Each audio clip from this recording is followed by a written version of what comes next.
요한복음 15장 26절과 27절 봉독합니다. 내가 아버지께로서 너희에게 보낼 보혜사 곧 아버지께로서 나오시는 진리의 성령이 오실 때에 그가 나를 증거하실 것이요 너희도 처음부터 나와 함께 있었으므로 증거하느니라. 아멘. 우리가 정말 만나기를 원했고 그렇게 사모한 사람들을 우리가 이렇게 한 번씩 만나게 되죠. 정말 만나고 싶었는데 어떤 이유든지 멀리 타국에 있든지 아니면 저기 사는 곳이 다르든지 근데 오랜 기간 거쳐가지고 정말 반가운 마음으로 맞이할 때 어떻습니까? 그냥 입에서 얼굴에서는 미소가 떠나지 않아야 할 것이고 어떻게 하든지 반갑다고 어떤 분은 안아주기도 하고 그렇게 아마 하실 거예요. 정말 사모하고 정말 보고 싶었던 사람, 그 사람을 만났을 때 내가 어떻게 할까? 아마 그 대상을 생각하시면서 한번 내가 그분을 만약에 지금 만난다면, 지금 이 자리에 온다면 내가 어떻게 맞이할까를 한번 생각해 보십시오. 이렇게 떠오르시죠? 자, 그런데 오늘 우리 하나님에 대해서는 오늘 예배를 통하여 우리를 만나 주시는 그 하나님에 대해서는 내가 그런 기대와 그런 감격과 그런 갈망을 가지고 그런 열망을 가지고 이제는 하나님 앞에 나왔는가 한번 우리가 점검해 봐야 합니다. 여러분, 우리의 예배는 항상 매주마다 돌아오는 예배가 아닙니다. 우리의 날이 매일매일 같은 날 같지만 반복되는 것 같지만 결코 아니듯이 우리의 현실이 하나님 그때그때 꼭 우리에게 필요한 에덴 동산을 만들어 주신 것처럼 오늘 우리의 예배도 오늘 좀 다음 주에 잘 드리지가 아니라는 거예요. 오늘 주실 은혜가 있다는 것입니다. 오늘 이 시간에 이 예배를 통해 하나님 우리를 만나기를 원하신다는 거예요. 이 사실을 정말 내가 인정하고 믿는다면 우리의 예배는 정말 사모되어지고 갈망되어지고 기다리고 손꼽아 기다리는 그러한 시간이 되어야 한다는 것입니다. 여러분, 이것이 안 이루어지면서 내가 하나님을 알고 하나님을 사랑하고 그래서 하나님 주신 은혜를 내가 받아 누리겠다. 우리의 생각은 정말 가상하고 정말 크지만은 그러나 그것은 불가능한 일입니다. 이것을 우리가 잊어버리면 안 됩니다. 이 마귀는 이 생각을 하지 못하게 만들어요. 그러면서도 이스라엘 백성들처럼 그냥 열심히 제사도 드리고 막 좋은 흠없는 짐승을 잡아서 드리고 그런 건 얼마나 열심을 냈습니까? 근데 하나님께서는 나한테 이만한 이렇게 열심히 날마다 바치니까 기쁘다 즐겁다 그렇게 하지 않으셨다는 역겹다고 더 이상 내가 그것을 내가 견디지 못하겠다고. 여러분, 오늘 우리가 하나님이 정말 우리의 예배를 보시고 나를 예배자로 나온 나를 보시고 그래 네가 나를 그렇게 사모했어. 내가 나를 만나기를 그렇게 원했어. 그래 내가 만나주리라. 내가 너에게 나의 모든 것을 나타내리라 하시는 그 주님의 음성을 듣고 주님의 주님의 마음을 우리가 느낄 수 있어야 한다는 것입니다. 그래서 하나님과의 만남이 있는 이 예배에는 언제나 거룩한 감동이 있어야 됩니다. 거룩한 감동. 그냥 어떻게 하다 보니까 옆에서 으쌰으쌰 하니까 나도 그런 감동이 아니고요. 또 요즘은 우리가 예배 전에 이렇게 찬양을 드릴 때 음량을 많이 사용하다 보니까 자기 실제는 그렇지 않은데 분위기로 내가 어떻게 주님을 사랑하는 것처럼 그렇게 생각해서도 안 된다는 거예요. 우리가 미국을 건너간 청교도인들이 있지 않습니까? 그 청교도인들이 사실은 악기도 사랑했고 찬양도 정말 즐겨했던 사람들이에요. 그런데 그들이 청교도인들이 이제는 그 신대륙에 건너가서 드리는 그 예배를 보면 역사적으로 보면요 단순하게 했어요. 악기를 다 배제하고 그냥 말씀을 묵상하면서 찬송을 불렀다는 거예요. 그렇게 음악을 사랑하고 또 악기도 얼마든지 다루고 가정에 가서는 다 그렇게 한단 말이죠. 왜 그렇게 했느냐? 말씀에 집중하여서 그 어떻게 분위기, 어떤 마음의 감정의 변화 그걸 가지고 하나님을 만났다고 착각하지 않기 위해서. 여러분, 물론 그들이 그렇게까지 했던 이유는 영국에서 그들이 이제는 보았던 그런 국교의 영국 성공의 그런 의식적이고 그런 거 있잖아요. 뭐 이렇게 저 연기를 뿌리면서 뭐 의식적인 그런 게 가득 찼거든요. 그러면서 얼마나 또 뭐 찬양은 얼마나 가득 거룩하게 드렸습니까? 그런데 그런 것을 이제는 따르지 않겠다는 거예요. 그런 것에 하나님이 함께 하신다는 것이 물론 그것이 아니라는 게 아니고 그것만 가지고 나아가서는 하나님을 만날 수 없다는 걸 알았기 때문에 그들은 그렇게 했다는 거예요. 그러므로 오늘 우리에게는 예배자에게는 하나님 앞에 나온 예배자에게는 이 거룩한 하나님이 주시는 거룩한 감동이 있어야 되고 그 감동은 그냥 마음의 그냥 움직임 위안 정도가 아니라 내 삶을 이제는 이렇게 살아서는 안 되겠다. 더 이상 이것을 반복해서는 안 되겠다. 더 이상 하나님이 받으시지 아니하는 그러한 어떤 모습으로 여전히 예배자라는 명목만 가지고 살아서는 안 되겠다는 그러한 거룩한 열망과 그러한 변화를 이제는 가져와야 된다는 거예요. 그래서 하나님의 임재 앞에 서는 사람은 먼저 후회도 있습니다. 또 하나님 앞에 참회도 하는 거예요. 또 때로는 내 죄가 다 드러나니까 두려움도 가지는 거예요. 그러면서 하나님이 베푸신 그 사랑을 깨닫고 하나님을 경외하게 되고 이제는 그 절망 가운데 새로운 소망 가운데에 서게 되는 것이 바로 예배라는 것입니다.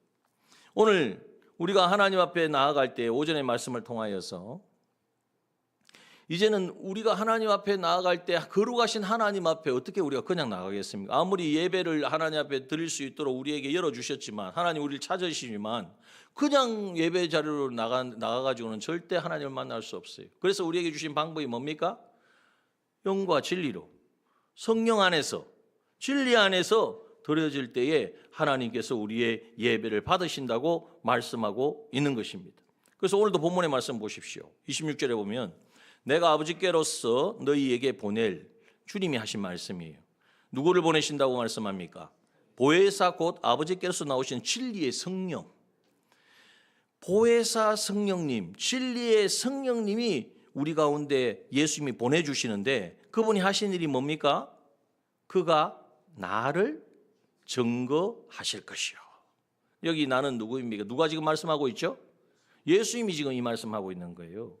내가 누구인지, 내가 베푼 은혜가 무엇인지, 그 대속의 그 놀라운 은혜가 얼마나 크고 그것을 우리가 어떻게 받아 누릴 수 있는지를 누가 알려주신다고요?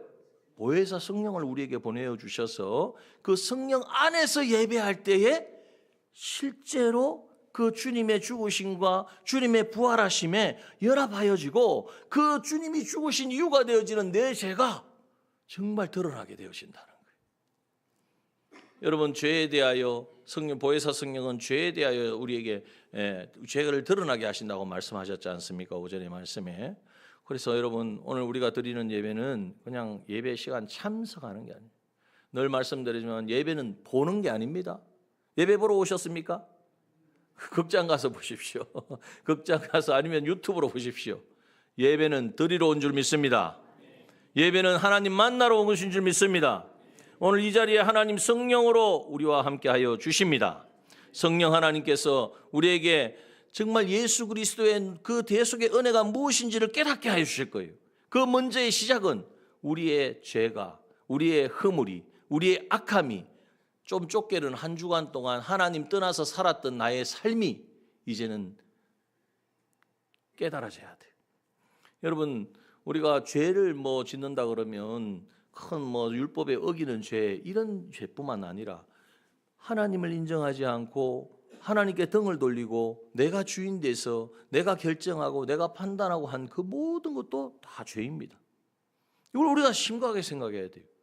죄에 대하여 생각할 때 법적으로 내가 십계명 어긴 적도 없고 내가 다른 사람 해한 적도 없다 이렇게 되어서는 안 된다. 하나님의 마음을 섭섭하게 하거나 하나님이 정말 안타까워하게 하는 그것이 바로 우리의 죄인데 그것이 언제 드러나느냐? 누가 막 지적 한번 해보십시오. 그냥 참지를 못하죠. 당신은 뭐 잘했다고. 내가 예전에 보니까 이런 적 한 건 당신도 이렇게 했잖아. 당장에 싸우고 맙니다. 그런데 성령이 우리 안에서 그것을 깨닫게 하고 들추어내게 하시고 그것을 보게 하시면요. 정말 한없는 정말 나 같은 자가 어떻게 구원을 받았을까? 나 같은 자를 대신하여 주님이 십자가에서 살찌워 주신 게 아니라 갈기갈기 찢으셨잖아요. 머리부터 발끝까지 완전히 피로 물드시고 이제는 그 몸을 다 찢어서 우리에게 이 대속의 은혜를 입혀 주셨잖아요. 그 은혜가 얼마나 크고 놀라운지를 깨닫게 되어지는 거예요. 위대한 부흥의 시대가 이 기독교 역사상으로 보면은 부흥의 때가 있었습니다. 다시 말하면 많은 사람들이 예수 믿었다 이 말이 아니라 하나님이 어떤 분인지를 선명하게 드러나고 믿는 자들뿐만 아니라 안 믿는 자들도 인정할 수밖에 없는 그러한 일들이 일어나는 것이 바로 부흥의 때였습니다. 우리 한국에도 1907년도에 평양 대부흥의 역사가 있었지 않습니까?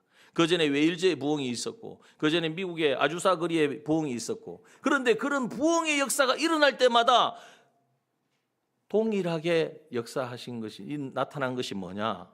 바로 예배가 회복되어지는 거예요. 그 예배 가운데 하나님의 임재를 경험하고, 하나님의 임재를 경험하니까 성령께서 그 모든 죄악이 내 안에 있는 감추어진 모든 죄악, 내가 알면서도 아닌 것처럼 하고 있는 그 모든 허물들이 다 드러나게 되니까 그 자리에서 통회하고, 이 1907년도 평양 대부흥의 역사는 그렇게 시작된 것 아닙니까? 길선주 장로님이 이제는 내가 친구가 나에게 맡겨준 그 돈을 내가 자기 먼저 죽으면서 자기 아내를 부탁한다 이렇게 하면서 맡겨준 돈을 내가 내 착복을 했다고. 그 사람들이 다 존경하고 인정하는 그 장로님이 그렇게 회개하니까 그 회개가 그냥 나오겠습니까? 그 회개는 완전히 자기가 매장을 당하는 거예요. 자기가 지금까지 쌓았던 그 모든 사람들의 존경을 한순간에 다 잃어버리는 거예요. 그런데 그 안에 성령께서 그것을 강하게 깨닫게 하시고 회개케 하시고 고백케 하시니까 그 고백을 시작으로 수많은 사람이 나도 죄 지었습니다, 나도 이런 죄를 지었습니다, 다 나와서 자기 죄를 제압하고 회개할 때에 그게 바로 성령의 역사인 거예요. 여러분, 그곳이 바로 하나님이 임재하신 것이고 그곳에 바로 하나님이 그 예배를 받으시는 거예요. 그 가운데 하나님이 나타나시니까 여러분, 하나님의 영광이 우리 가운데 나타나기만 해도 우리는 마음이 변하고 생각도 바뀌고 행동도 이제는 더 이상 예전과 같지 아니하고 내가 주를 위하여 어찌할꼬, 주를 위하여 어떻게 내 삶을 드릴꼬 통해 잡아가며 이제는 주의 그 인도하심을 따라 순종하는 역사가 일어나게 될 줄 믿습니다. 우리는 이곳이 바로 그 현장이 되기를 소원합니다. 여러분, 우리 남중교회는 그렇지 못하다, 아니 다른 교회를 다 두고 우리 남중교회가 언제 그러겠냐, 이런 생각을 가지게 하는 것이 누구의 역사입니까? 성령의 역사입니까? 마귀의 역사입니까? 왜 자신이 없으세요? 성령의 역사입니까? 마귀의 역사입니까? 혹시 그런 생각 가지고 계신 게 아니죠? 마귀가 끊임없이 우리를 조롱하는 거예요. 니들 그래봐야, 그렇게 애써봐야 결국은 거기다. 혹시 그런 마음을 가지고 계신, 그런 생각이 들거든, 예수 그리스도의 이름으로 쫓아내시기 바랍니다. 그것이 우리의 하나님이 살아계시잖아요. 하나님이 하시겠다는데 누가 막을 것입니까? 하나님이 역사하시겠다는데 그것을 누가 제어할 것입니까? 믿는 자에게는 능치 못함이 없느니라. 여러분, 우리는 말씀을 붙들고 그 말씀을 통하여 역사하시는 성령의 인도함을 따라가는 거예요. 패배자가 되어서 주눅 들어서 더 이상 우리가 하나님이 패배자가 아니잖아요. 하나님은 분명히 주님은 승리하셨고 그 승리를 성령을 통해서 우리가 경험하게 하시려고 오늘도 역사하고 있는데 우리 스스로가 이것을 방관하고 멀리해서는 안 된다는 것입니다. 오늘 이제 그래서 예수 그리스도의 성령으로 예배드리기를 원하는 사람은 갈망을 가지고 갈급함을 가지고 예배 가운데 나가세요. 그러면 성령 하나님이 우리 가운데에 이제는 우리의 모든 연약함과 죄와 허물을 드러나게 하실 때에 감추지 마시고 다 고백하십시오. 다 드러내십시오. 그러나 그 모든 것이 예수 그리스도의 십자가에서 다 처리되었다는 사실을 선포하시기 바랍니다. 그럴 때에 그 십자가는요, 우리의 죄만 처리하는 게 아니에요. 십자가는 능력인 줄 믿습니다. 우리를 변화시키시고 우리를 다시 이렇게 세우시고 우리가 부족하면 그것을 이제는 공급해 주시고 우리를 새롭게 하시는 십자가의 능력이 얼마나 크고 놀라운지를 우리 실제로 경험하고 체험하는 우리 남정의 모든 믿음의 권속들, 믿음의 지체들 되시기를 축원합니다.